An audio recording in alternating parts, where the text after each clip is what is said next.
investigación parte de las obras de arquitectura, no solo de arquitectura, seleccionadas en la Bienal del año 2019, a cuyos autores, autoras y oficinas les preguntamos por una referencia o fuente que consideraran importante para el desarrollo de este proyecto. A partir de esta respuesta, obtuvimos esta referencia y fuimos construyendo estos mapas o trazados genealógicos que ustedes pueden ver en esta diapositiva. A partir de las obras de la Bienal, que están en la parte inferior de la diapositiva, construimos estas relaciones y situamos temporal y también geográficamente. Esto nos ha permitido fundamentalmente identificar las principales fuentes declaradas por los arquitectos locales, la muestra específica de la Bienal de Arquitectura, que consideramos como una muestra significativa de lo que se está haciendo en los últimos años, y también nos ha permitido discutir sobre la propia noción de referencia, una noción que no es del todo clara en el ámbito de la arquitectura, muchas veces atravesada por una serie de tensiones cuando se le exige a la arquitectura esta demanda de creatividad, suele ser muy solicitada en el ámbito de la arquitectura. Esta discusión sobre la referencia la vamos a tener en profundidad en la sesión del viernes que va a guiar Juan Pablo. También ha sido importante esta discusión pensando en el contexto en el que nos situamos, ¿no? Un contexto marcado por esta sobreabundancia de información que también nos abre un camino amplio de posibles fuentes y posibles referencias. Por tanto, la pregunta por los medios y por las representaciones a partir de las cuales recibimos esta información es relevante. Es una discusión que vamos a tener un día mañana ya por el en cuanto a las preguntas que han rondado el trabajo desde su inicio y también en su desarrollo, podemos plantear la siguiente. ¿Qué obras y arquitectos han influenciado la arquitectura chilena contemporánea, o al menos una parte de ella, esta parte con la que nosotros estamos trabajando? ¿En qué dimensiones podemos apreciar este impacto? ¿Cómo se utiliza la referencia en el diseño arquitectónico? Porque está vinculado, como dije anteriormente, a esta propia discusión sobre lo que entendemos por referencia, y también a través de qué medio se obtiene esta información y cómo ello influye o puede influir en la obra.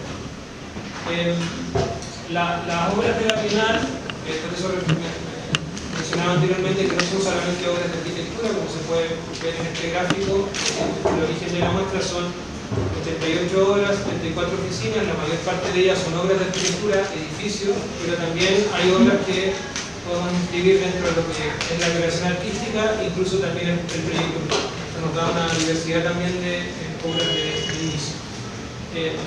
A partir de las obras de la Bienal y de las referencias que fueron apareciendo, nosotros hicimos este trabajo con estas fichas que de alguna manera nos permitían ir caracterizando la información, tanto en relación a las obras como en relación a los autores involucrados, ordenando información como localización, autoría, año, uso, etc. Nos permitió ir teniendo este mapa de la información con la cual fuimos trabajando. ¿Qué obtuvimos concretamente en el ámbito de las referencias? Obtuvimos 120 respuestas, 113 referencias asociadas a 83 oficinas situadas, como se puede ver en este mapa, en distintas partes del mundo. Un poco la trazabilidad que fuimos construyendo a partir de esta referencia. Aquí tengo que decir que hay dos polos de origen o de localización de las fuentes, que es importante para la discusión que vamos a tener.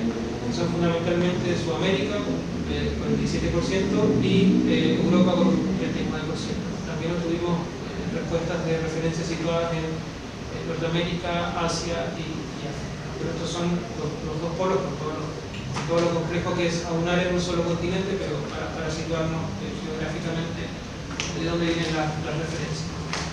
En términos temporales, la mayor cantidad de respuestas apelan, están vinculadas con obras que podemos definir como contemporáneas, de hecho bastante recientes, realizadas entre el año 2000 y el año 2019. Y también hay una apelación fuerte a obras realizadas en el siglo XX, probablemente la importancia que ha tenido en el movimiento moderno, también la llamada posmodernidad. Pero tal como se puede ver en el gráfico, también hay referencias incluso mucho más antiguas que incluso nos sitúan en la antigüedad de la historia de la ciencia. Hay un marco temporal amplio también en la respuesta. Con esto en mente, y esto evidentemente es un resumen del trabajo, lo que nos proponemos hacer en estas sesiones es discutir no me atrevería a decir de una manera más cualitativa la información con la cual estamos trabajando. Y a partir de esto proponemos estos tres temas de discusión, ¿no? Identidades y autorías, que nos convoca hoy día, medios de representación y preferencias legislativas. Respecto al tema de hoy, contaremos, insisto, con la colaboración de Pía y Hugo para poder seguir interpretando su alcance. Me gustaría plantear el origen del tema, de cómo surgió este tema como espacio de discusión.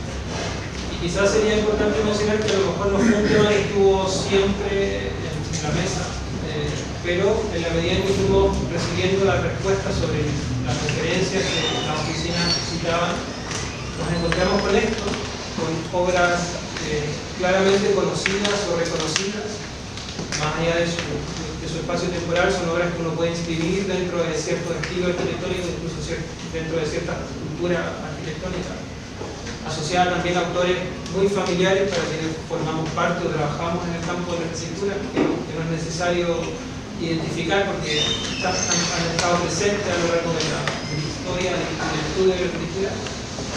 Pero también nos encontramos con este tipo de respuestas, que quizás lo que ha gatillado la pregunta y el problema que ya hemos discutido terminar de compartir. Nos enfrentamos a este tipo de obras que son mucho más difíciles de clasificar en términos estilísticos y también evidentemente de autoría. Son obras de autoría desconocidas, vernaculares, autóctonas, como queramos llamarlo, que nos plantean, digamos, más preguntas que respuestas en cuanto a este trazado, pero que no por ello han sido menos importantes en su papel de referencia, ¿no? Como se puede ver en este especie de trazado, han sido obras relevantes para o así lo declaran sus autores o autoras, han sido relevantes para la realización de estas obras que podemos caracterizar como contemporáneas. Entonces, aquí surge, digamos, el problema que nos interesa plantear. Y si bien en términos estadísticos todavía son mayores las obras de autoría conocida, casi un 70%, no parece menor ese 30%. Y creemos que requiere ser también discutido qué significa que nos aproximamos al tipo de obra. En ese sentido, el último dato que voy a plantear antes de darle la palabra a los invitados es un cruce que nos resulta o pensamos que puede ser interesante considerar la relación entre la localización de las fuentes y su autoría. Si observamos la localización total de las obras, la autoría conocida y desconocida, nos damos cuenta que la mayor parte de ellas están ubicadas en Chile, localizadas en Chile. Pero si cruzamos este dato con el de la autoría, nos damos cuenta que en el caso de Chile también la mayor cantidad de obras desconocidas se ubican en nuestro país, ¿no? Entonces, pensamos que quizá esta posibilidad de entender que el lugar en que se mira está asociado al tipo de obra que se mira podría dar paso a una discusión sobre la noción de identidad, que es una noción también problemática, pero quizá necesaria de discutir en el caso de la arquitectura chilena contemporánea. En este gráfico se muestra todavía mejor esta casi mitad y mitad de relación entre autoría conocida y desconocida en el caso de las obras citadas ubicadas en Chile. Entonces nada, esta es la discusión que nos interesa plantear, que nos interesa discutir, y para eso hemos invitado a Montenegro y a Hugo Mondragón, a quienes voy a presentar formalmente. Pía Montalegre es arquitecta y magíster en desarrollo urbano de la Universidad Católica, doctora en arquitectura y estudios urbanos, profesora asistente del Instituto de Historia y Patrimonio y actualmente directora de extensión y vinculación por el medio de la FAU, la Facultad de Arquitectura y Urbanismo de la Universidad de Chile. Investiga en temas asociados a la historia urbana, el espacio público, el paisaje y también el género. Así que gracias.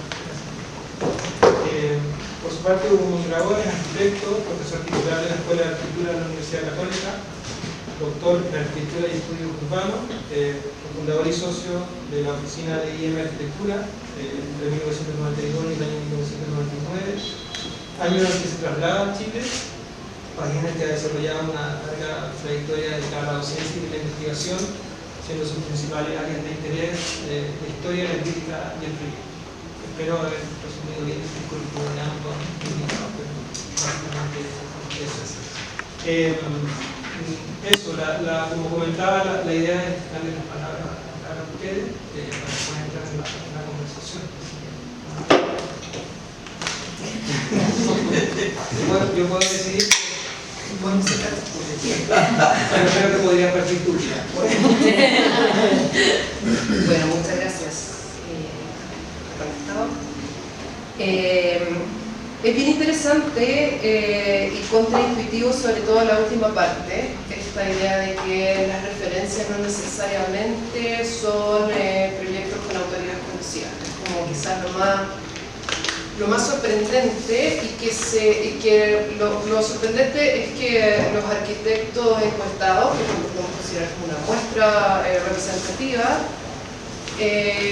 los mencionan indistintamente, porque quiere decir, de cierta manera, que hay un lenguaje indistinto para los arquitectos sobre qué es una obra referencial, y eso me parece que es lo más como sorprendente en términos de lo que uno podría esperar, porque de cierta manera uno lógicamente podría esperar que la arquitectura todavía no deje de mirar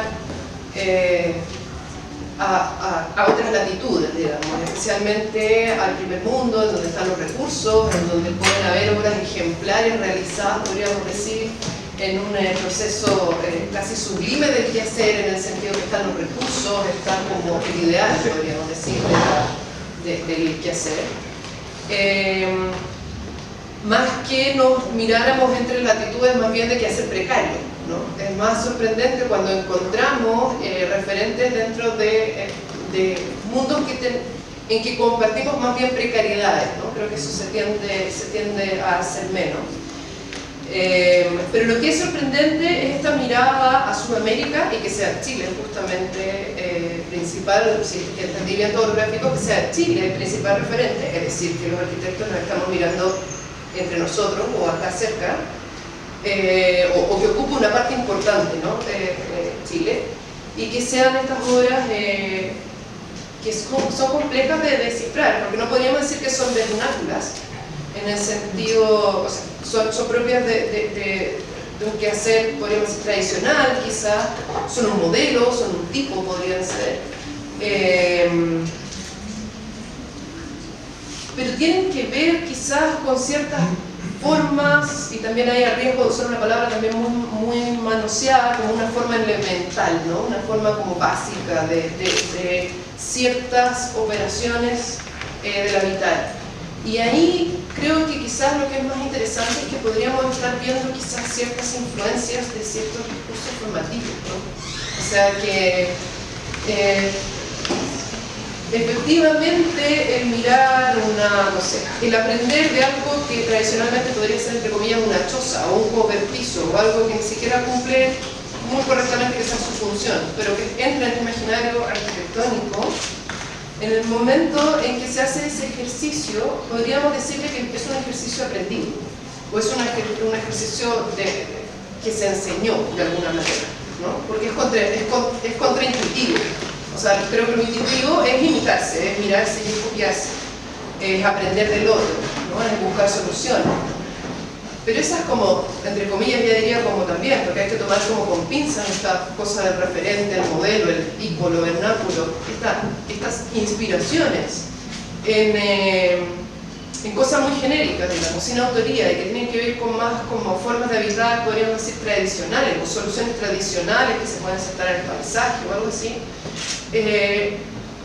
Lo primero que se me viene como a la cabeza de pensar por qué se da una cosa así, es porque en el fondo hay un cierto discurso formativo detrás. Eso es algo que puede haber sido enseñado, ir a aprender del habitar, ir a aprender a sacar del paisaje o del lugar la forma de habitar, un discurso entre heideggeriano, medio Universidad Católica de Valparaíso, que de cierta manera hay que reconocer su influencia en todos los discursos de todas las escuelas también, digamos, hay una cierta cosa común. Y también me parece que es interesante porque es una necesidad como de pertenencia.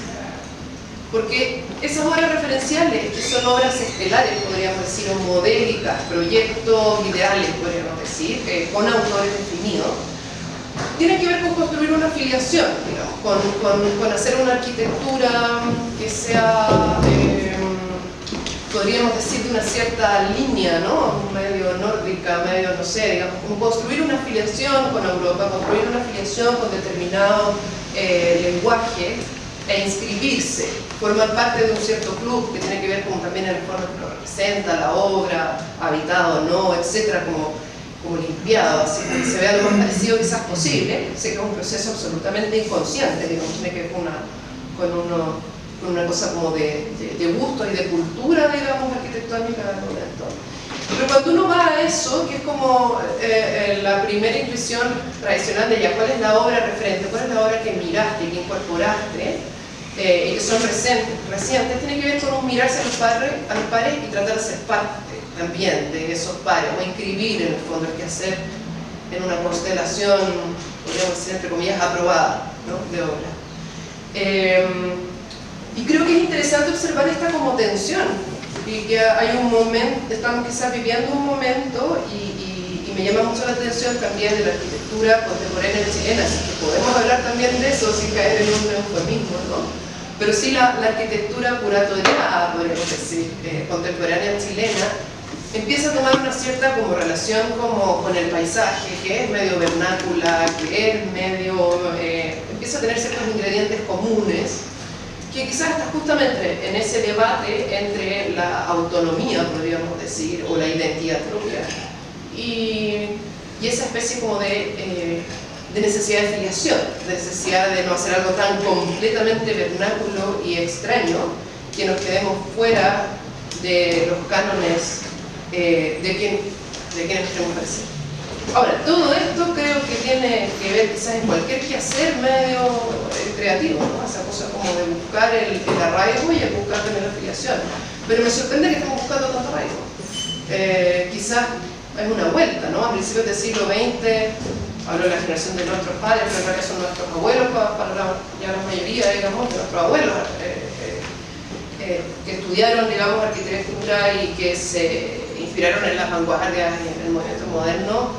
En realidad ellos querían ser lo más parecido posible al movimiento moderno, digamos, no había quizás una ruptura como muy fuerte, digamos, y creo que ahora está volviendo ese como derecho al discurso como más arraigado. No sé si tiene como algo de sentido, quizás la impresión que me causa, digamos, de estos resultados. ¿Vino o quieren?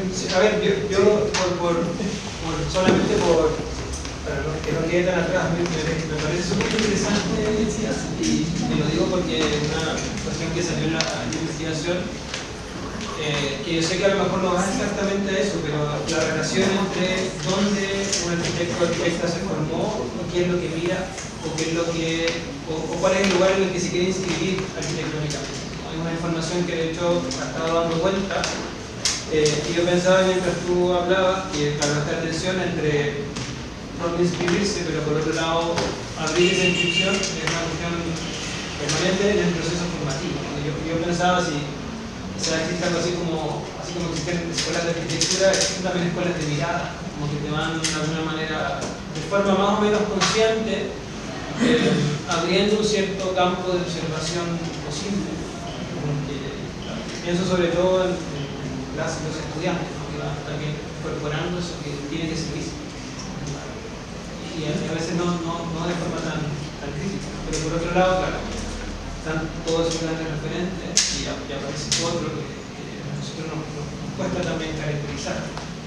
Ocupó ciertas palabras, ocupé hoy día, popular, pero probablemente no es la correcta, pero probablemente aquí funciona lo que tú comentas, funciona quizás la necesidad incluso desde la investigación de querer inscribir eso en algún lado. O sea, no sé si ves que hay. Voy a lo de la formación, que me pareció interesante. No sé si ves que estudiar en un determinado contexto, no solamente universitario, una escuela, influye también en lo que vas a terminar viendo y validando como posible fuente o referencia. ¿Sí se entiende lo que te Sí, no, se entiende, y encuentro súper interesante la pregunta. Estoy contestando así como Pensando en voz alta, de eso. Estamos Sí, estamos todos pensando en voz alta. Quizás también hay algo interesante que quienes exponen, cuando uno hace estoy pensando casi como mentalidad de historiador, con el respeto a los historiadores, porque no soy historiadora, pero con un poco historiadora frustrada, ¿no? Si uno hace un corte temporal, porque eso es una bienal, digamos, ¿no? O sea, sacamos todo lo que, además con ciertos requisitos, hacemos un recorte temporal cronológico súper estricto, yo creo que recogemos ciertas escuelas en determinados tiempos, más o menos, ¿no? O cierto dominio de una cierta formación. Podríamos quizás hacer el ejercicio de tomar a todos estos arquitectos autores y entender en dónde estudiaron y en qué época se graduaron más o menos. Quizás haya un patrón, y me atrevería a seguir yéndome a la hipótesis, digamos, quizás respondan justamente a un periodo de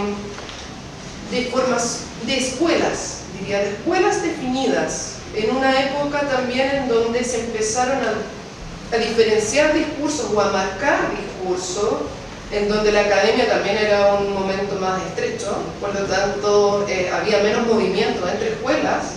Uno reconocía como a los profesores de la Católica de Valparaíso, a los profesores de la Universidad de Chile, a los profesores de la Católica, el surgimiento de ciertas escuelas con ciertos discursos que empezaron a forjar como propios, como por ejemplo la Finisterra, que fue una escuela que también tuvo un tema muy particular también dentro de las privadas, etc. Quizás tiene que ver con que son medio hijos de escuelas, hijos de lecciones quizás, y podría ser interesante entender que son representativos de ese momento. Si uno hiciera el corte ahora quizás, cuando salgan los, entre comillas, hijos de las escuelas del panorama de hoy día, yo creo que la cazuela está muchísimo más revuelta y hay un poco de todo. Te vas a encontrar con la formación medio artística del estilo Universidad Católica de Valparaíso prácticamente contaminada en todas las escuelas, el profesor de corte más bien técnico, no sé. Creo que uno, hoy día es más difícil hablar de líneas de escuelas en el plano formativo, en lo que están recibiendo hoy día los estudiantes. Y me pregunto si no habrá algo de eso acá, en que todavía habían hijos de escuelas, podríamos decir, marcados. No lo sé, es una pregunta. Nosotros tampoco. ¿Qué? Date la palabra. Bueno, primero que todo, muchas gracias a los integrantes del proyecto por la invitación. Poder estar acá, compartir con ustedes, que no hemos tenido la oportunidad nos veíamos ahí a lo lejos, pero nunca hemos tenido la oportunidad de estar como en una actividad así, así que gracias por reunirnos.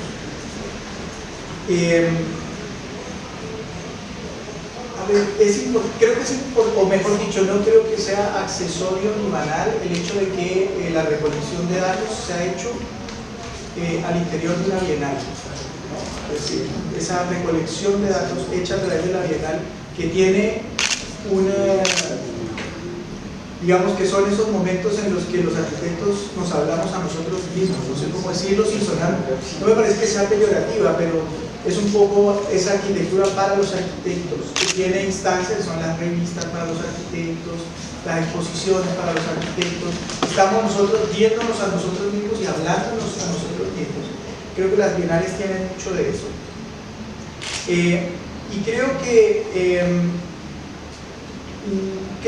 los resultados podrían estar, no lo sé, es una hipótesis, pero los resultados podrían estar también matizados por lo que yo denominaría como el cierre de una época, que me cuesta saber dónde comenzó. Creo que uno podría decir que hay un cierre que se produce para este mundillo arquitectónico, hay un cierre que se produce cuando un arquitecto chileno se gana un premio Kessler. Eso yo no sé exactamente el año exacto, ¿no? 2015, por ahí, 2016, pero me parece que algo que esta suerte como de, no sé si llamarlo estrictamente competencia, pero sí uno con los compañeros, con los estudiantes, notaba, digamos, cómo se hablaba de que fulano de tal le han hecho una monografía de no sé qué, y al otro le hicieron no sé qué, y al otro no sé qué. Bueno, después de que alguien se gana un Pritzker en este mundillo, ¿qué sigue? ¿No? Es como, a ver, ya llegamos a este punto y ahora qué, ¿no? Y ese ahora qué quizá obliga a una renovación, ¿no es cierto? Obliga a volverse a pensar, es decir, no podría decir hemos llegado a un punto, o se llegó a un punto, la disciplina, insisto, este mundo de los arquitectos ha llegado a un punto en el que de alguna manera se pregunta por cómo renovar las prácticas, cómo renovar los lenguajes, cómo renovar los programas formales, por ejemplo, los programas técnicos. Y entonces es en ese momento, que no es un momento inédito, es un momento que ha pasado en otros momentos de la historia, en el que la mirada se desplaza, digamos, la mirada intenta moverse a aquello que sería lo más esperado, que es mirar la arquitectura más académica, digamos, más moderna, etc. Y se recurre a este tipo de miradas laterales, a lo popular o al campo, buscando allí una suerte también de ejercicio de construcción de identidad. Lo que se está haciendo es construir una identidad. En eso aquello que nos parece originario, primitivo, legítimo, auténtico, buscando en esas raíces encontrar una renovación de un lenguaje que ya alcanzó su máximo logro, ¿no? Habría alcanzado su máximo logro con este reconocimiento, y por lo tanto hay otro camino que hay que abrir. No puedo seguir transitando en ese porque ese ya llegó a donde tenía que llegar. Entonces, no sé, yo cuando veía los resultados, cuando ustedes nos lo enviaron, pero también ahora en la presentación, me acordaba al menos de dos momentos en la historia de la arquitectura de Chile. Uno es precisamente cuando el movimiento, eso que se llama el movimiento moderno, estaba como en su agonía, en sus últimos estertores, ¿no es cierto? Y un arquitecto, tal vez Fernando me ayuda a recordarlo, creo que es Fernando Domenico, decide que lo que hay que mirar son los conventillos, ¿no? que donde está la verdadera arquitectura y donde hay que poner como ojo y hay que mirar con mucho cuidado, y se arma una polémica tremenda. Yo me acuerdo, porque está en la tesis de Fernando, se arma una polémica sobre unos arquitectos que se enojan profundamente con Domenico y le dicen que ese es un lugar inmundo, horrible, lleno de pulgas y que ahí no hay nada que ir a ver, ¿no es cierto? Entonces Domenico, uno puede decir, mira, es justo muy cerca temporalmente a la exposición Arquitectura sin Arquitectos, como que había todo un ambiente en el que el movimiento moderno parecía agotado, los maestros se habían muerto, Mies, Le Corbusier, no sé quién, y por lo tanto había una generación que decía, ¿cuál es mi destino? ¿Seguir haciendo lo que estos señores hicieron? Voy a encontrar mi camino, y ese camino, para buscar ese camino, es decir, esa identidad, vale muchas cosas, se puede echar mano de muchas cosas. Y creo que lo que estamos viendo en esta Bienal, donde hay unos arquitectos que de alguna manera están ahora construyendo un camino propio, y ver que el 30% son estas referencias, podría tener que ver con esta mirada, digamos, esa búsqueda de renovación que un historiador que a mí me gusta mucho, que es Manfredo Tafuri, decía que cuando la cultura europea siente que se agota, busca lo exótico, echa mano de lo exótico, lo chino, lo turco, no sé qué, unas cosas, y ahí encuentra su propia renovación, y después vuelve a Europa, ¿no es cierto? Pero cuando como que siente que está dando jugo, ¿no es cierto? O sea, está estancado, como que no pasa mucho, y uno entra en una especie como de ¿cómo se llama eso? De lateamiento, digamos, ¿no? ¿De qué? De letargo, una especie de letargo, y trata de decir, bueno, tengo que salir de esto de alguna forma, tiene que haber, y esa renovación no viene de la propia disciplina, sino que muchas veces fue. Uno es ese. También recuerdo en los años 20, 30, en la revista Zigzag había un arquitecto que publicaba una columna con un seudónimo, se llamaba Valentín Urguetes, Antolín Urguetes, y él publicaba unos reportes sobre arquitectura en la revista Zigzag. Y entonces un día plantea un dilema, dice que ha llegado una amiga de los Estados Unidos y le tiene que mostrar Santiago.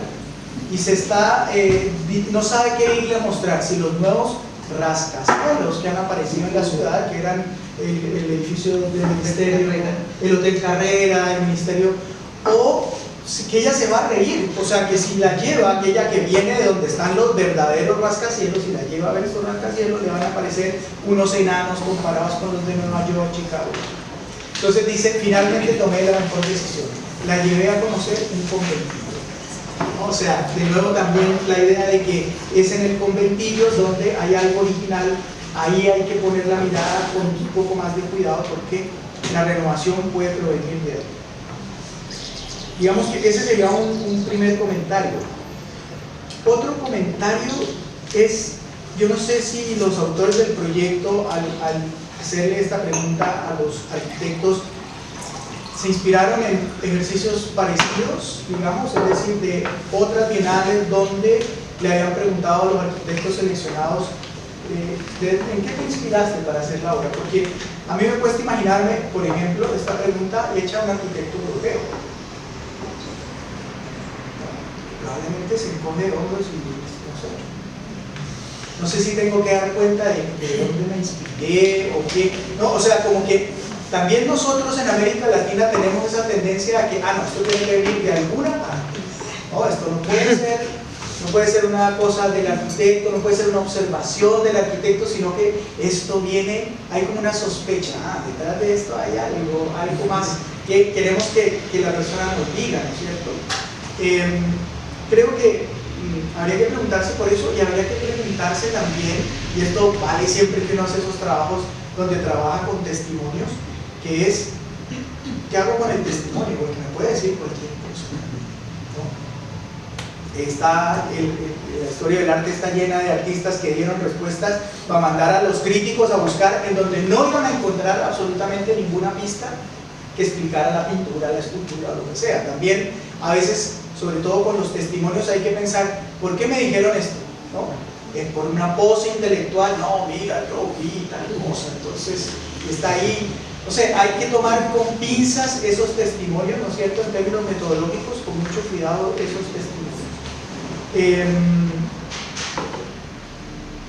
Nada, creo que eso era lo que quería decir, por ahora.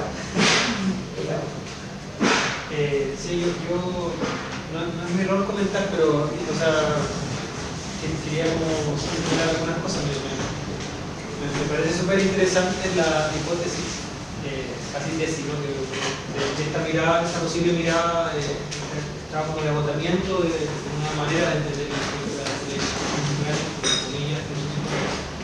esta posibilidad de que la observación en otra dirección pueda dar cuenta de este intento más o menos consciente de renovación. Entonces, lo que acabas de comentar me parece súper interesante como una línea posible de pensar esa observación. Y también hay una cuestión que pienso que está flotando en los dos comentarios, que tiene que ver con la muestra. Digamos, por la expresión en la escritura curatorial. Me parece que es necesario entenderlo así, ¿no? Porque, a ver, uno corre el riesgo de al hablar de escritura chilena contemporánea, que esto quede como muy grande. ¿Cuál arquitectura chilena contemporánea? Entonces, evidentemente, al recoger esta muestra, uno está inscribiendo la discusión a un tipo particular. Entonces, creo que eso es importante también en el ejercicio que nosotros estamos haciendo. Y también, bueno, en relación a la pregunta, a lo que está contenido en la pregunta dentro del campo de la pintura y cómo hay una conciencia también de que si no hay un tipo de respuesta se está inscribiendo en una dirección o en otra. Eso nos pasó con las encuestas que con el proceso de encuestas. Claro, a mí me parece que es súper necesario ahí un filtro crítico, incluso en aquellos casos donde la respuesta es no tengo referencia o no creo las referencias. Es una discusión que ocurrió. Probablemente, no estoy diciendo que nos mintieran ni mucho menos, pero evidentemente hay una conciencia del lugar desde el que se va a decir y a dónde se va a decir, ¿no? ¿Qué impacto podría tener que uno inscriba a una u otra oficina asociado a X referencia. Entonces creo que forman parte de toda la discusión que vamos planteando.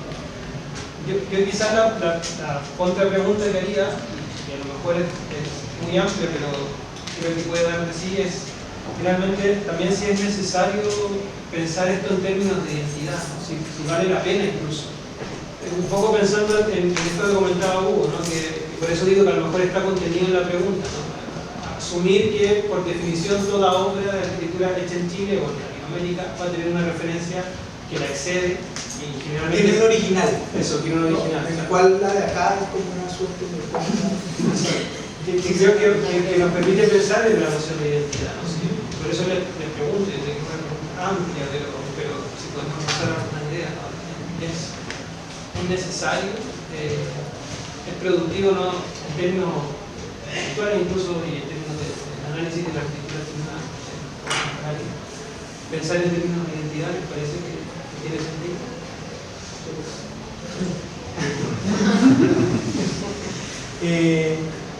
No, yo venía en el taxi para acá, venía pensando justamente en eso y decir cómo plantearlo. Creo que uno lo puede plantear de la siguiente manera. Creo que todos acordamos que a partir del siglo XIX se produjo lo que los historiadores de la economía llaman una mundialización de la economía. O sea, la economía se hizo cada vez más mundial, ¿no es cierto? Sabemos que después del 29 algo pasó, pero digamos que ha habido una suerte como de línea en la que se ha movido la economía, que es que todos nos hemos ido integrando a una cosa que es el mundo, ¿no es cierto? Pero no solamente la economía se mundializó, sino que también los modos de pensar, las ideas, los planteamientos empezaron a circular. Entonces, yo pensaba, por ejemplo, uno dice, el futurismo italiano, claro, apareció.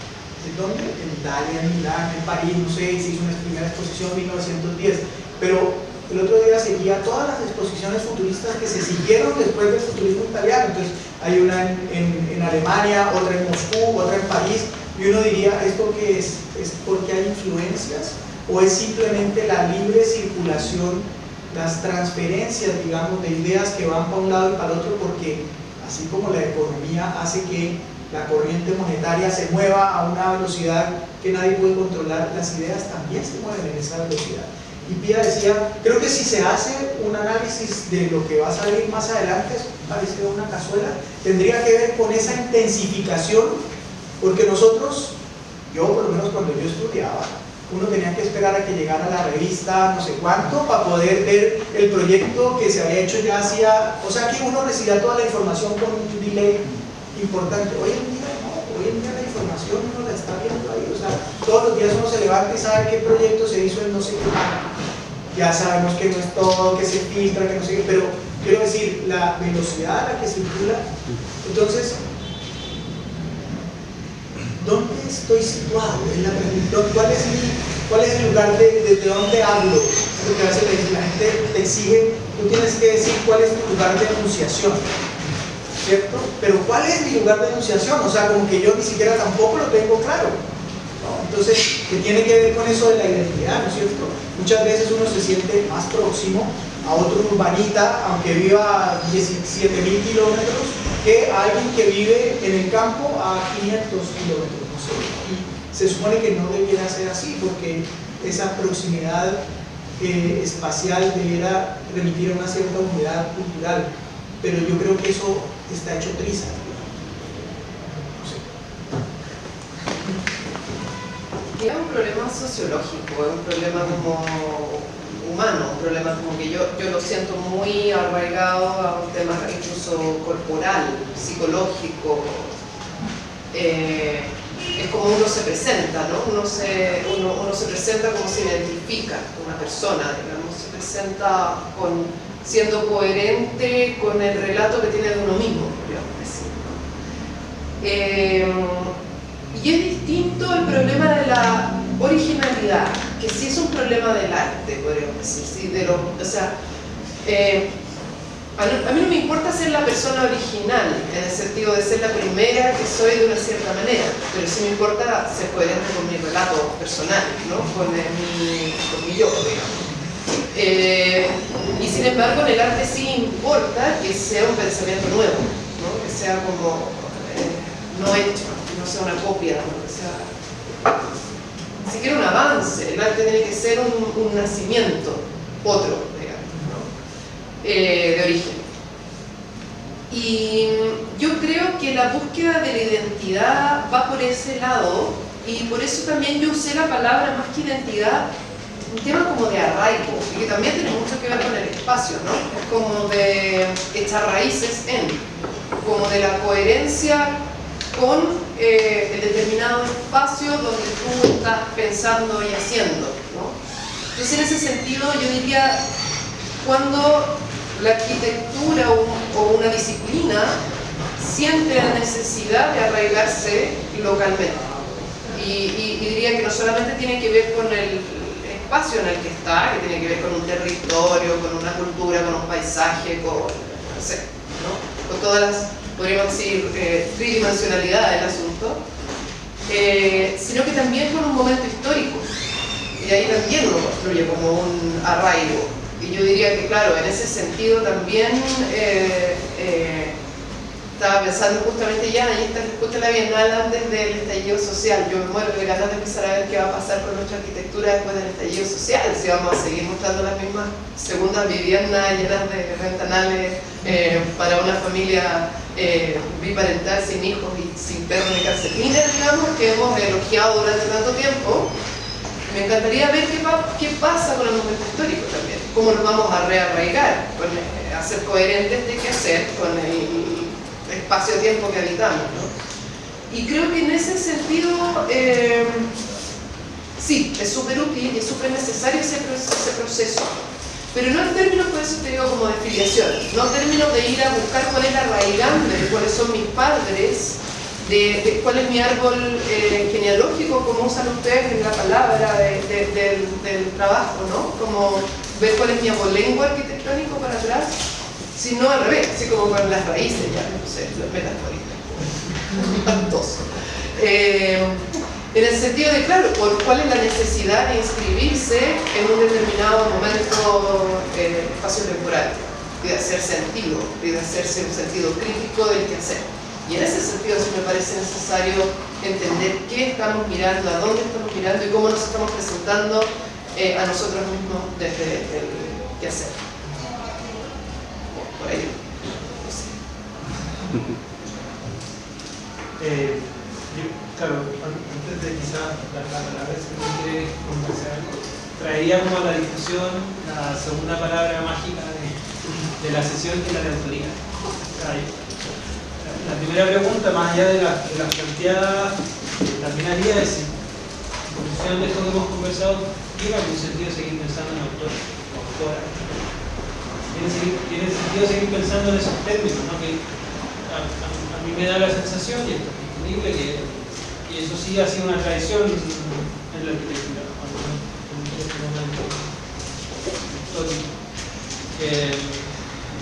Pero que probablemente podemos poner en cuestión, ¿no? Sobre todo, no porque no existen autores específicos de obra, sino por lo que nos dice eso de la ópera o de la arquitectura. Entonces, no sé si en ese sentido, y quizás pensando también en la arquitectura chilena, vale la pena reconsiderar esa noción de autoría. ¿Cómo se podría entender? Si es que es relevante todavía.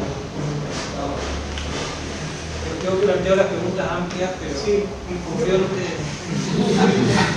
Yo diría que tiene como dos caras esta cosa, para ponerlo bien binario, ¿no? Dos caras. Una cara como, yo diría positiva, que es que, esto lo decía Fernando Pérez, no es una cosa mía, decía Fernando que la arquitectura debería ser más parecida cuando salen los créditos del cine. No sé, eso sale muchísimo, el camarógrafo, no sé, porque en realidad hacer una obra, ustedes lo saben, quienes han estado ahí, significa toda esa cantidad de cosas. Hay un especialista 1, el 2 en topógrafo.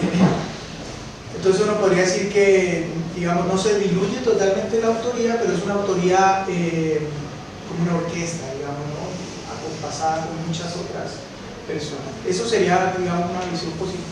La otra visión es que no sé si yo creo que ustedes se han dado cuenta, hay una cantidad de adefesios urbanos dando vueltas por ahí, y a mí me encantaría saber quiénes son los arquitectos que firman esos planos, ¿no? Porque después desaparece la constructora, desaparece todo, y queda el adefesio, ¿no es cierto? Antes el arquitecto por último se preocupaba de que quedara una plaquita que dice, esto lo hizo William Montaner. Quedaba ahí la plaquita. Y uno podría decir, además para los que estudiamos este tipo de edificios es una ayuda enorme, ¿no es cierto? Saber, mira, este es de este, y uno lo va a buscar. Pero la verdad es que también ese ocultamiento de la autoría se presta para esto, para actuar impunemente, haciendo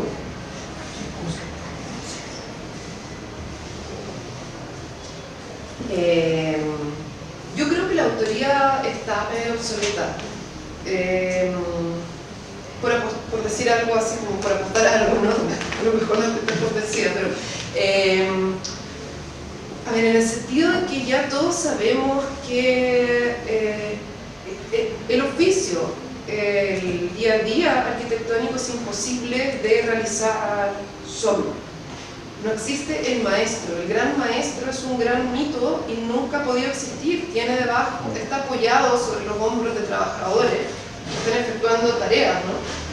Y esta especie de gran maestro, que además es un genio iluminado, digamos, que la genialidad fluye desde arriba, pero nunca desde abajo, los otros son como empleados, ejecutores, creo que es absolutamente misterioso. Y es imposible que en el quehacer no haya una contaminación, porque el ser humano es social, digamos, y la arquitectura es una obra social en su oficio, o sea, se hace en talleres, no es el pintor solo, uno podría decir con ciertas manifestaciones artísticas, el artista está solo en su atelier, digamos, encerrado con su propia obra, incluso ya eso es una visión romántica que tampoco está pasando mucho en el arte, digamos. Entonces ya el oficio es el equipo, hasta en su más mínima podríamos decir expresión. Es un trabajo.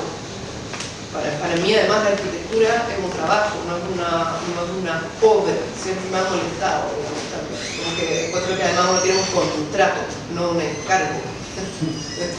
Y en ese sentido también uno es un responsable, es un profesional responsable con responsabilidades civiles y penales que va con la firma nuestra, más que un autor que le puso como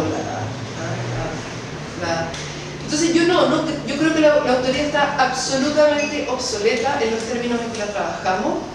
Creo que es incluso dañina para el quehacer arquitectónico, es una mala enseñanza porque justamente diluye responsabilidades en el momento más crítico, que es la formación de los arquitectos, cuando los arquitectos no se dan cuenta que efectivamente, y quieren ser autores los jóvenes arquitectos, y no se dan cuenta que están siendo responsables, y que en el fondo el día de mañana, cuando haya un problema crítico en su obra, les va a llegar una demanda a ellos que están firmando, ¿no? Y no porque sean artistas y haya aparecido digamos, en una monografía, se van a salvar de eso, digamos, la historia de la arquitectura también está plagada de eso. Eso en el trabajo, ¿no? En la arquitectura como trabajo, como oficio. Pero también creo que en el proceso una obra no está terminada, y eso es como los arquitectos terminamos una obra, le sacamos la foto y la soltamos. Y se la soltamos a la gente, digamos, y tratamos de más o menos intuir qué es lo que va a pasar en el tiempo con la obra, pero después vienen las personas, vienen los dueños verdaderos de las obras, que son en el fondo los dueños del objeto, los usan y los abusan, como tienen todo el derecho, digamos, con sus propiedades personales, digamos, las arruinan, las gastan, las tergiversan, las cambian, y la obra, entre comillas, nunca termina. A veces ni siquiera se le da la oportunidad de dar una buena ruina, que es una de las cosas que nos gusta, digamos, como decir a los arquitectos, pero que de repente ni siquiera eso pasa, digamos, tienen un mal pasar de una obra. Por lo tanto, creo que también hay que aprender el quehacer arquitectónico tiene que aprender a desprenderse, y creo que lo autoral es muy dañino, digamos. O sea, yo he visto arquitectos que reclaman por cómo la gente que habita sus obras las usa y las cambia, y como si las hubieran, digamos, como profanado, como si eso fuera, como si nuestro quehacer fuera un regalo a la arquitectura y no una función social. Y yo en ese sentido, ahí yo me siento totalmente como alejada de la arquitectura con mayúscula, con firma, con plinto, digamos, y con curatoría, como dices tú, y más cercana al quehacer como oficio profesional, como en ese sentido en que uno la obra la suelta en un momento, pero termina el día que se echó abajo, que se olvidó todo el mundo de ella, y en realidad es un edificio viejo y que envejeció mal, ¿no? Y sí, yo creo que en realidad yo sí declararía obsoleta la autoría, si se pudiera hacerlo hoy día, lo haría. Ya me convencí de lo que dije. Súper interesante esa distinción ahora del trabajo. ¿Puedo decir algo? Sí, sobre la distinción obra-trabajo. Estoy como 90% de acuerdo con la distinción obra-trabajo. O no, existe la distinción obra-trabajo. Pero creo que, digamos, algunos arquitectos, precisamente por porfiados y por creer que están haciendo una obra y no sé qué, han hecho que nuestra disciplina avance en un determinado sentido, ¿no es cierto? Y por otro lado, hay arquitectos que en su relación contractual han quedado súper bien con el cliente quedó muy contento, el arquitecto se ganó los pesos que decía el contrato que se tenía que ganar, pero eso que hicieron, para nosotros, como arquitectura no significa nada. O sea, casas que están por ahí, miles, que seguramente fueron buenos contratos para el que contrató la casa, para el arquitecto que la hizo. Entonces, claro, quizá hay como unos matices, ¿no? O sea, yo pensaba, mientras ella hablaba, pensaba, por ejemplo, en Hudson y la ópera de Sydney, por ejemplo, confiar con ese edificio y hacerlo. ¿Y qué le pasó? Lo demandó la municipalidad de Sydney, ¿no es cierto? Y le pusieron una boleta de captura y Hudson no podía salir de Dinamarca porque estaba buscado internacionalmente porque había incumplido un contrato. En el año 2010 creo tuve la posibilidad de ir a Sydney y voy a la ópera a visitarlo y hay una sala especial que es un desagravio que le hace la municipalidad de Sydney a Hudson porque dice, señor, sí, usted cumplió el contrato pero su edificio nos puso en el mapa. Entonces ahí como que tengo esas contradicciones, ¿no? Porque uno dice, eso fue un mal contrato, él prometió que iba a ser, es un mal arquitecto porque prometió que iba a ser un edificio y no sabía construir ese edificio, lo demando, me estafó, en realidad estafó a la municipalidad, ¿no es cierto? Al mismo tiempo hizo que Ovearo se inventara la cosa paramétrica para poder resolver, entonces hubo un avance en la ingeniería y la ciudad de Sydney apareció. Entonces, como que hay esas contradicciones, ¿no? Ahora, el problema es un arquitecto que cree que está haciendo una gran obra cuando en realidad debiera limitarse a hacer el contrato. Claro. Porque cree que es un gran autor también. Claro, que cree que es un gran autor. No sé si hay alguna pregunta, comentario. Yo tengo una duda, una sospecha que me gustaría, es que podrían comentar acerca de ello, que tiene que ver con lo que mencionaste sobre la sospecha de la arquitectura latinoamericana que tiene un original en otra parte. A propósito de lo que también uno podría entender por moda, porque aquí todo llega como una temporada más tarde, lo que se usó allá, llega una temporada más tarde acá, una copia más situada, ¿cierto? Más arraigada. Y lo comento a propósito de ese 30% que reseña o asume que tiene influencias locales de arquitectura sin autor conocido, vernacular, centro popular, como sea. Pero cuando uno ve la obra que hizo, uno dice, bueno, pero está haciendo lo mismo que hizo el arquitecto holandés diciendo voy a hacer los galpones, los galpones y lo hago acá. O lo mismo que hace Sulto, mira, la técnica de la construcción y lo hago acá.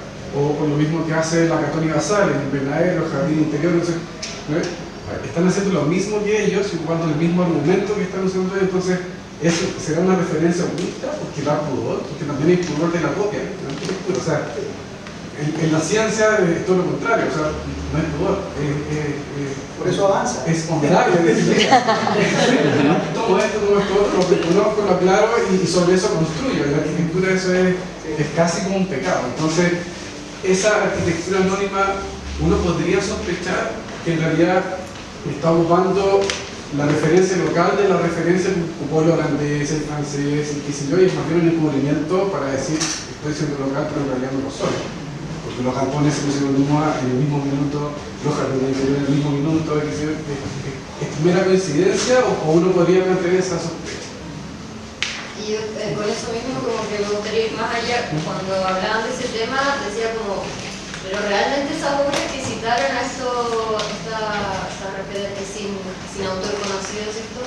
Realmente están siendo innovadores porque de alguna forma tú decías que trataban como de ir más allá, ¿cierto? Como lo que ya no se había dicho, que busquemos lo exótico. Entonces, al ir más allá, realmente como son obras que uno dice como, wow, sí, está planteando algo nuevo en la arquitectura, o en verdad nos estamos quedando lo mismo. Y ahí, en esa misma línea, era como en el fondo se está estetizando finalmente estos objetos en los pueblos, el paradero, el gallinero, qué sé yo, para darle como sustento a un discurso que es sumamente como finalmente de moda. O sea, se ocupa el referente del gallinero para hacer una casita en el árbol de color amarillo, súper como cool. En realidad es como una justificación, una mala justificación, por así decirlo. O sea, bueno, ya... No, yo creo que si uno sospecha en general acierta, digamos, y sí puede haber mucho blanqueo, podríamos decir, de la referencia, ¿no? O blanco y negreo, digamos, de la referencia, porque realmente son fotos en blanco y negro,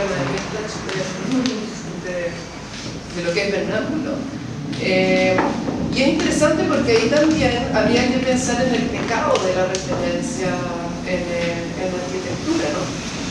Como yo siempre recuerdo que mi padre, que muchos sabrán que es arquitecto de la vieja escuela, digamos, fue como discípulo de Emilio Duarte, filiaciones, ¿no? Se van como a nosotros hablamos de filiaciones, y él siempre me reclamaba cómo me enseñaban arquitectura a mí.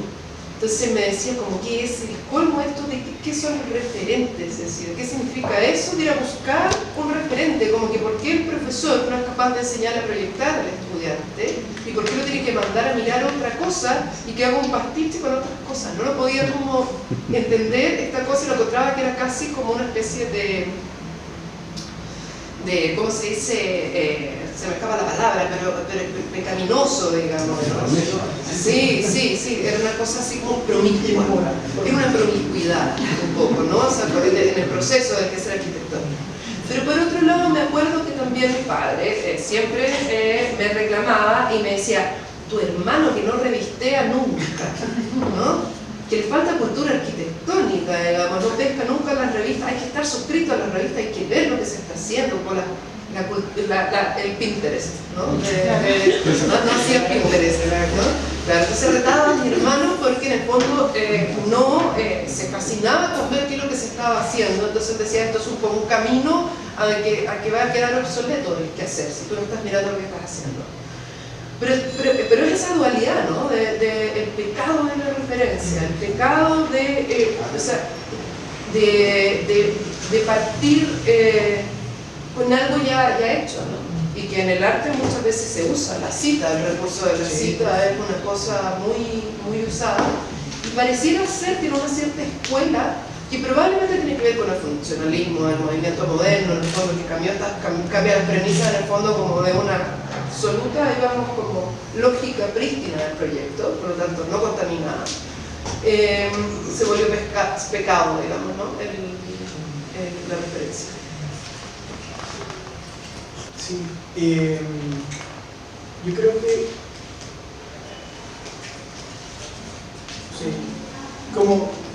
creo que es lícito, cada uno encontrará también el camino, ¿no es cierto? Pero en todo caso uno escucha, por ejemplo en literatura escucha decir que los escritores aprenden imitando a otro escritor, porque lo leen, les gusta cómo escribe y entonces empiezan sus rudimentos de la escritura como imitándolo. Nosotros, ¿por qué no lo podríamos hacer, digamos? Por lo menos mientras uno dice, ok, ahora ya encontré yo mismo un camino propio, ¿no? Sí, yo no tengo tampoco esas aprensiones con la referencia, con mirar arquitectura, incluso hay una cita de Adolf Loos que me gusta mucho que decía que copiar o no copiar, y decía copiar, pero copiar tal cual, y decía que era difícil, que era una cosa muy difícil, ¿no? Imaginémonos que queremos reproducir esta casita, ya hay que levantarla casi que uno a uno para poderla volver a hacer tal cual como es. Entonces no es esa cosa como del más o menos, no así como paso por ahí como a escala 1 a 100 y medio sino que verdaderamente me comprometo si quiero hacer una copia de algo y la hago, pero comprometido. En relación a lo que decía Juan Pablo, me parece que claro, quizá a veces las referencias pasan más por ciertas metodologías o por procedimientos y no tanto por una referencia objetual. Es decir, me acerco al problema como se acerca fulano de tal, pero no necesariamente mi resultado, puesto que él, digamos, fue a su vernáculo y yo tengo otro. Los resultados aparentemente son distintos, pero el procedimiento, pero insisto, en un mundo en el que las cosas están circulando, ¿por qué yo tendría que decir, no, esto no, y esto no tampoco? A propósito de la historia de tu padre, a quien yo conozco, un gran señor, no, de verdad, lo conocí en el colegio de arquitectos. A propósito como de esa generación, un arquitecto de esa generación me contaba, a mí me gustaba ver revistas, pero ¿sabes qué hacía yo? La biblioteca la cerraban a las 7 o 8 de la noche, entonces yo me esperaba hasta las 6:30, y ahí iba y sacaba las revistas. Que no me vieran mis compañeros, me decía, porque si no me iban a decir, estás copiando, ¿no? Estás copiando. O sea que era como muy mal visto que uno, o sea, uno tenía que ser un inculto. Otra cosa que nos pesa a los arquitectos, ¿no? Es como, hay que ser bien inculto.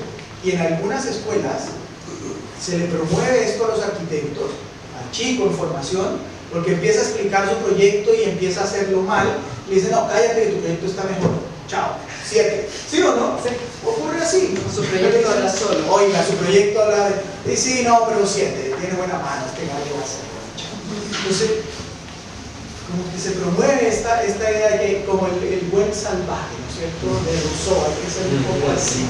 ¿Ah? No, yo no he visto nada, yo no sé nada, soy el primero en la tierra y por lo tanto voy a ser hiper originario. Eso yo creo que es bastante discutible. Bueno, una de las cosas que probablemente se comente Juan Pablo el viernes es que esto que comenta Pía lo sigue pasando. No voy a dar nombres ni nada porque quería ser un poco elegante, pero quiero decir, nos enfrentamos en la investigación a este tipo de respuestas. Y claro, yo aquí me atrevo una opinión, una observación. En un momento además donde probablemente es súper difícil no estar influenciado por algo. Uno no sea consciente de ello en cualquier ámbito de la vida, y también en el estético, en la arquitectura, por supuesto. O sea, me parece que ahí hay sí, sin ánimo, insisto, de valorar, pero hay una no conciencia a lo mejor de época, incluso. Es súper difícil, y ni siquiera es necesario ver las revistas, aunque no queramos, estamos rodeados de imágenes arquitectónicas los que pertenecemos a eso que no estamos por el arquitectura. Entonces, pensar que uno no está contaminado por nada, también interesante pensarlo, ¿no? Esa posición, me parece a mí como... Ya hablo también en el ámbito de las otras áreas de trabajo de arquitectura, la teoría de arquitectura, donde también hay un acceso que evidentemente a lo mejor necesita otro tipo de atención, esto no es una relación tampoco, pero también hay una influencia de la época. Eso, no sé si algo... A mí me gustaría transformarme en el pesado ese que hace una pregunta, le damos un comentario, ya que el fondo también es como académico, porque, bueno, primero me parece fantástico como esta situación, que es como agotado, así que, aparte los conozco todos muy bien, los considero amigos, así que no me lo voy a perder. Pero voy a partir con un comentario, son pocas cositas, no a la lata, lo prometo, pero que tú lo decías, Felipe, ¿cierto? Decías como si vale la pena o no, y yo tengo mucha como ferviente, lo digo como un cierto grado como de confianza, por supuesto que vale la pena. Porque me da la impresión que la crisis identitaria, ¿no es cierto?, que es una condición como agotadora de este modelo. Es como una persona siempre en crisis, ¿no es cierto?, que se busca a sí misma, que se encuentra, intenta que la brújula titile, ¿no? Pero esa misma condición agotadora es la que genera finalmente esta crisis interna, las fisuras que hablaba Hugo, y ahí finalmente hay avance, ¿no es cierto?, es decir, ahí donde en esa controversia. En ese sentido, me gustaría pensar, o al menos así lo pienso, que el problema de identidad es controversial, es muy valioso si se piensa y se asume que es un problema no solamente actual, sino que es parte de una tradición. Y eso es lo que no hace una disciplina. Por ejemplo, yo pienso y hablo de lo que yo más o menos manejo, no sé, inicio de los 70, el problema del patrimonio chileno, con esas palabras, ¿no es cierto? Local, proyecto de casa, edificio, la república, ¿no es cierto? Y rápidamente choca con la condición de moderno, ¿no es cierto? Es como que están conviviendo al mismo tiempo y esa cuestión es una controversia deliberada, ¿no es cierto? Lo de Domenico es precioso, pasa en la Universidad de Chile, es muy bonito, después no sé, lo pasa en los 80 con la crisis de identidad americana, ¿no es cierto? Taller América, lo que implica, los personajes, los bandos políticos y finalmente ¿qué termina pasando? Este grupo de los SAL, ¿no es cierto? La señora de lectura moderna, lo identitario, lo local, de repente rápidamente nos construyen un pabellón. Hoy día, 500 años, también hay cosas bien interesantes pasando respecto a eso, ¿no es cierto? Que está hecho para mostrar un país que se hacía en chip con un hielo que le llevaban finalmente un carguero, pero con arquitectos que nunca habían estudiado en Chile, ¿no es cierto? Para mostrar finalmente la arquitectura en Chile, ¿verdad? Y se viene toda esta una con los chilenos y lo que es chileno, lo que se hace en Chile. Entonces me parece que en el fondo de tu pregunta, me parece como muy abierta, ver central. A mi juicio, sí, esta es una opción que hay que tener, ¿verdad? Y uno empieza a irlo para atrás y se encuentra con otros problemas mucho más bonitos que nos hacen finalmente cuestionarnos y pensar sobre las identidades. Por eso me gusta mucho lo que hayan. Lo segundo, voy a ser muy cortito, y respecto a la investigación, que lamento no tener la información que ustedes tienen, me gusta mucho esto, y debo ser honesto, que hablar del proyecto, y poner edificios, y poner obras, y volver a poner proyectos pequeños de cuantías de maderas, acero, etcétera, y pequeñas casas, en el centro de la discusión, frente a una realidad que hoy día pareciera apuntar hacia otro lado, me parece paradójicamente hasta rebelde, ¿no es cierto? Como, hola, mira, vamos a hablar de arquitectura, ¿no es cierto? Entendida de una forma que alguien rápidamente va a chocar, ¿no es cierto? Es como, no sé, por situarlo como en polos opuestos, ¿no es cierto? Mira, vamos a hablar de edificios y tenemos aproximaciones a la obra, me parece que es notable. No por el hecho de contraponerse a lo otro, sino porque las cosas conviven, ¿no es cierto? Me gusta mucho una frase de Cristiani que dice, a mí nada más parte como una buena teoría. Y va a cerrar, porque en el fondo el tema me apasiona particularmente, ya que estamos con un partido tomando cerveza, no me gusta que sea allá. Y lo último, ¿no es cierto?, sobre la noción de referencia, y no lo tomen como un consejo, no vengo a hacer eso, pero pareciera que habría que sorprenderse poco o bastante menos, ¿no es cierto?, con esta noción de la referencia, sobre lo local, lo vernácula, y me refiero a este 30% que hablan y me parece notable. El 30% de las obras de la Bienal hablan sobre cosas que no son arquitectura como canónica, ¿no es cierto?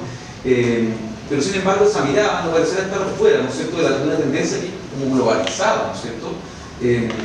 Porque eso de mirar hacia adentro o mirar otras cosas, que incluso no sea como arquitectura pura y dura, independiente de que comparto con Hugo este hecho de que quien te dice la entrevista te dice lo que quiere y finalmente llegar a esa verdad crítica es imposible y también es como un pasivo, porque no existe en ese sentido.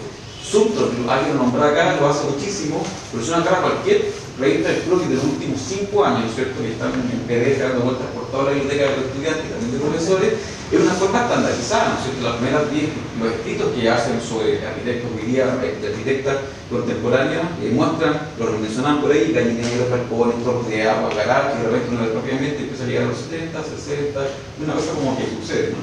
Y lo último es una pregunta como abierta, ¿no es cierto? Si no lo ven como problemático sacar conclusiones no generalistas, pero sí generalizadoras sobre el problema de la identidad de una cantera absolutamente, a mi juicio, acotada y cerrada como lo puede ser una Bienal. Por además, una Bienal, ¿no es cierto? Que es la de 2019, súper específica, como intentar responder una pregunta meta con un set de casos que más o menos todo el mundo sabe cómo son y funcionan las selecciones naturales. Eso, y muchas gracias por la invitación, me parece. Gracias por el comentario. Se me cargó algunas cosas, pero me complementan. Quería comentar respecto a lo que, al tema de la identidad, que creo que está vinculado con lo que decía Juan Pablo. O sea, en el sentido de que en algún minuto se legitima cierta mirada hacia esa otra arquitectura. Es como un poco lo que pasa con el turismo, salvando todas las distancias. Falta que un arquitecto que esté instalado en el campo mira hacia otro lado y inmediatamente no podemos mirar hacia ese lado. Entonces, la pregunta que yo creo que está asociada a lo que planteaba Juan Pablo es que no habría cómo comprobarlo probablemente, pero cómo esa ampliación de observación arquitectura vernacular o lo que sea, también está asociado a que se legitimó ya hace un tiempo por ciertos arquitectos que son los que nos interesan, desde el centro de no quiero contestar la pregunta, pero creo que es una discusión súper interesante. Yo también comparto que creo que hacía énfasis en eso del plural, ¿no? Identidades, prácticamente tiene mucho más sentido. Y respecto a eso, quizás lo que uno podría pensar es que esta contradicción del tiempo perdido en construir esa identidad conscientemente versus la configuración de una identidad que se crea de forma natural, que es, aunque no la nombremos como tal, esa es como una tensión que pasa en la yo creo que sí, yo creo que somos conscientes de la limitación de la muestra, pero claro, también evidentemente lo que nos permite avanzar, ¿no? Yo creo que la decisión, y de hecho bueno, son los curadores de la Bienal del 2019, yo creo que se entronca también con la discusión esta de cómo, por ejemplo, la ciencia está absolutamente aceptada la citación, y estamos escribiendo artículos, tenemos que movernos en esos términos, en el porcentaje de obras recientes en la bibliografía. El intento de pensar en la Bienal como punto de partida fue pensar un espacio que es legitimado en la arquitectura como una selección de obras posibles. Yo creo que la discusión sobre la selección, no solamente de esa Bienal, sino que en general, es una discusión también en sí misma, cómo se selecciona, qué tipo de podemos tomar. Pero tiene esa vocación como punto de origen, ¿no? Una obra que es aceptadamente representativa de, digamos, una arquitectura chilena contemporánea. Quizás, claro, ahí no entramos en la valoración de qué tan representativa es, o podría ser una discusión, ¿no? De partido, pero creo que sí somos conscientes de la articulación que sí, o sea, cada cierto tiempo en las conversaciones nos volvíamos a repetir, pero recuerden que estas son las obras de la Bienal que vienen con con este sesgo, que son nosotros mismos que hicimos ese sesgo, que claramente se contrapone absolutamente a lo que se está construyendo. O sea, si uno midiera como metros cuadrados lo que se construye versus que estaba construyendo esa obra de la Bienal, o sea, abismante, ¿cierto? Como el 90% son inmobiliarias, y luego están estas obras que están así como tratando de decir algo. Esa referencia, ¿no? Esa referencia. Es como transformarse finalmente en esta... Exacto, y por ahí pues, ellas mismas se postulan. Bueno, esa Bienal además tenía la gracia, a diferencia de las anteriores, que podía convocar a cualquiera que quisiera participar, que antes era solamente los colegiados. Entonces, por eso se recibe 500 obras, ¿sí? Entonces, al menos en ese como que nos daba cierta tranquilidad de que tiene como un poco más de representatividad. Aún así, obviamente, no es representativo de lo que se está construyendo.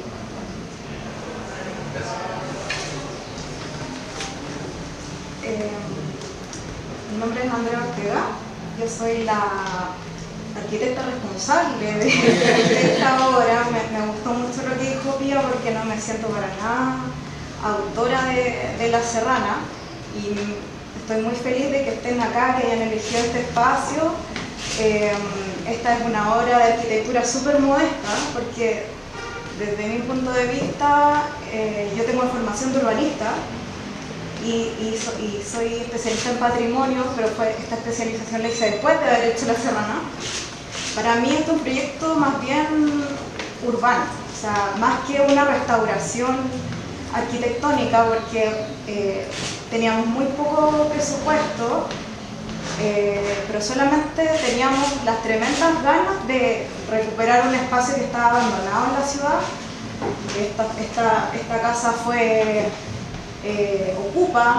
está agotada literalmente en el sector más denso de Santiago. O sea, si ustedes ven el entorno, para mí es un proyecto urbano, y yo lo entiendo más bien desde el punto de vista urbanístico como un logro, o sea, poder de alguna manera darle un uso a este espacio que está abandonado, y el hecho de que ustedes hayan escogido esta obra, que es súper modesta en términos arquitectónicos, que no tiene referentes, porque las obras de restauración arquitectónica, o sea, siempre tienen mucho presupuesto. nosotros todo lo hicimos a pulso. Es una obra familiar, una obra que tiene muchas identidades que fueron integradas en este espacio. O sea, aquí está mi identidad, la identidad de los dueños, la identidad de las familias, porque fue un proyecto súper familiar. Y me hace mucho sentido escucharlo a ustedes, Pía y Hugo, porque esto fue una obra que nosotros, o sea, yo no estoy investigando sobre este tema, a mí me encuestaron, la Serrana fue escogida como una obra en la Bienal, que también fue como algo que, o sea, lo postulamos, pero pensando en que no calza dentro de este canon, que ya ahora que ustedes lo han estudiado, ya es como un canon pasado, digamos, como esta referencia de esta arquitectura como única. Y aquí en verdad confluyen muchas identidades, y también lo que hablan de la resistencia como y de crear nuevo, como un camino nuevo.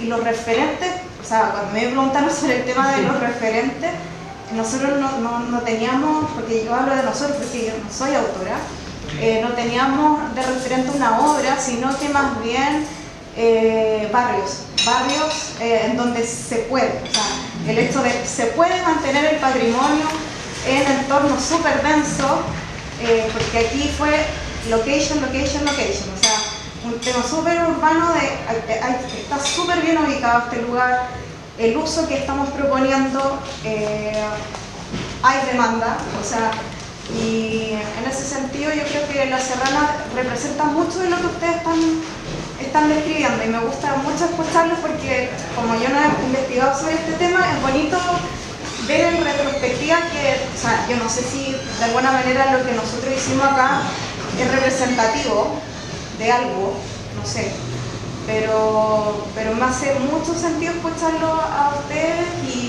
y haber sido escogidos para la Bienal y que estén acá en este espacio. O sea, estoy muy, muy contenta. Gracias, bueno. Sí. Día mañana y paso. Además. No sé si hay alguna otra. Yo tengo como un comentario medio complemento a lo que han estado hablando, que es como pregunta al aire también, considerando lo que comentas de que están tratando de construir esta genealogía en función de como una muestra muy particular, y que de ahí ya hay unos sesgos, hay unas condiciones como muy particulares también en lo que se seleccionó. Se lograron identificar algunas condiciones o por lo menos unos trazos muy leves, por decirlo de alguna forma, de identidad, o sea, como algo unificador en la muestra que tuviese como alguna relación como para identificar la arquitectura chilena en este momento o en el momento de la Bienal.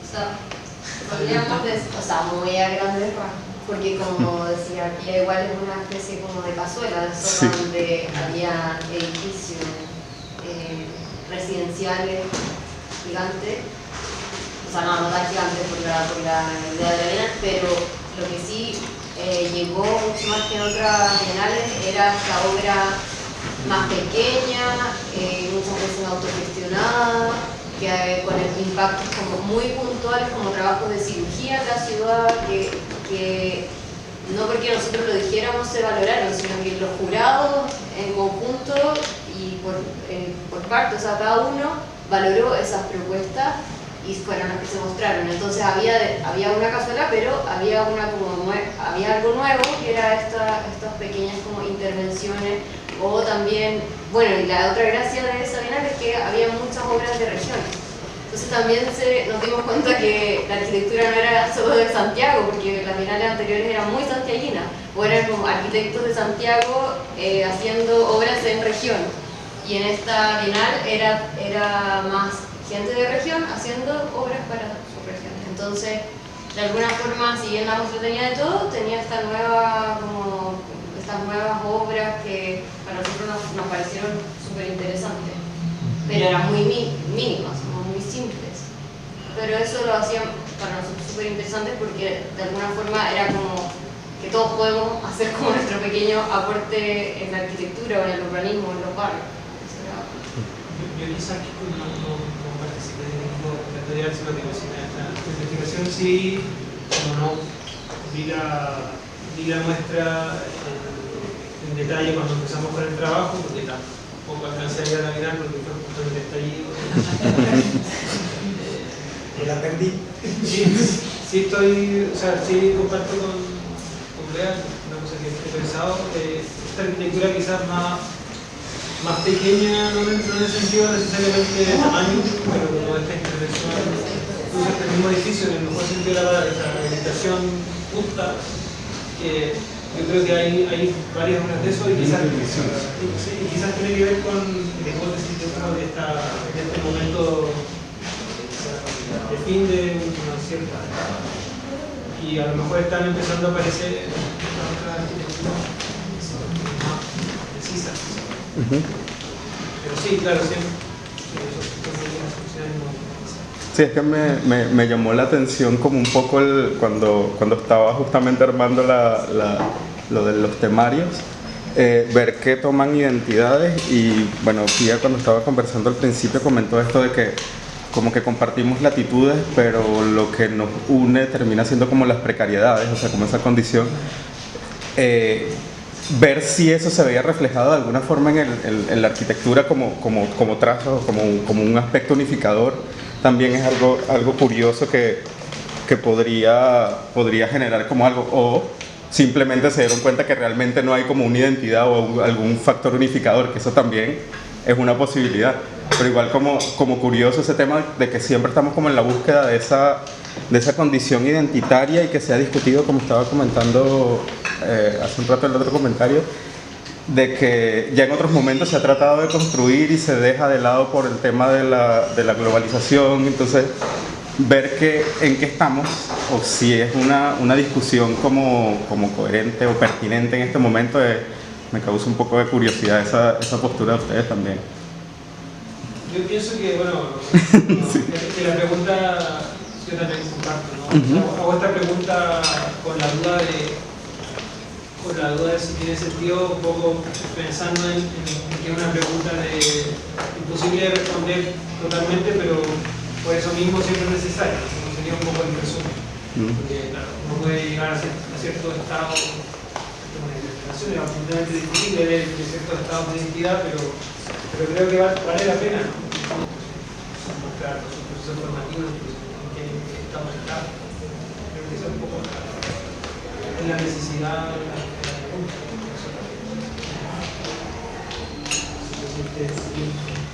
Yo quería solamente como cerrar como una pequeña fábula del patrimonio, a propósito, porque estaba mirando justamente desde que llegué a esta casa, que yo la encuentro maravillosa, fascinante, siempre desde chica me han gustado estas casas de estilo, y me acuerdo de tener justamente la discusión con mi padre, que volvíamos para celebrar la pandemia, digamos, que él me decía, esa fijación tuya con las casas viejas, ¿no? Discusiones, estaba hablando hace 30 años atrás, que te gustan las casas viejas, digamos, ¿no? ¿Qué valor le ves a esas casas viejas? Y lo principal es quizás enemigo, no fueron tanto los terremotos como los propios arquitectos, los que efectivamente se desecharon de toda una arquitectura afrancesada, de estilo, etcétera, de autoría anónima también de nuevo, como esta casa. Quizás Andrea sabe quién es el autor, pero específicamente, pero capaz que sea un autor, un señor X que hizo 40 de estas, etcétera. Que fue un estilo, podríamos decir, detestado por los arquitectos en algún momento, por poco original, por ser una vulgar copia de la arquitectura francesa, porque se hacía en yeso lo que tenía que ser en mármol, digamos, ¿no? Ese tipo de cosas. Y los arquitectos fueron los principales responsables, una determinada generación, de arrasar por nuestro patrimonio de hoy día, digamos. Y quizás podríamos pensar de que la gente de mañana, no los arquitectos, que la gente de mañana va a valorar justamente los edificios que hoy día los arquitectos estamos pelando en esta sesión y va a estar quizás peleando por proteger ciertas moles de qué sé yo, de vidrio espejo que encontramos nosotros horrendas y una pésima copia de las obras originales, y vamos a ser nosotros, digamos, los obsoletos que no entendimos nada de lo que era la identidad. Yo los junto porque forman parte de mi autobiografía. Entonces, creo que ojalá tuviéramos arquitectura más cazuela todavía, mucha cazuela, porque eso significaría que está muy sana la arquitectura del país. Creo que Sí, yo creo que mejor terminar así.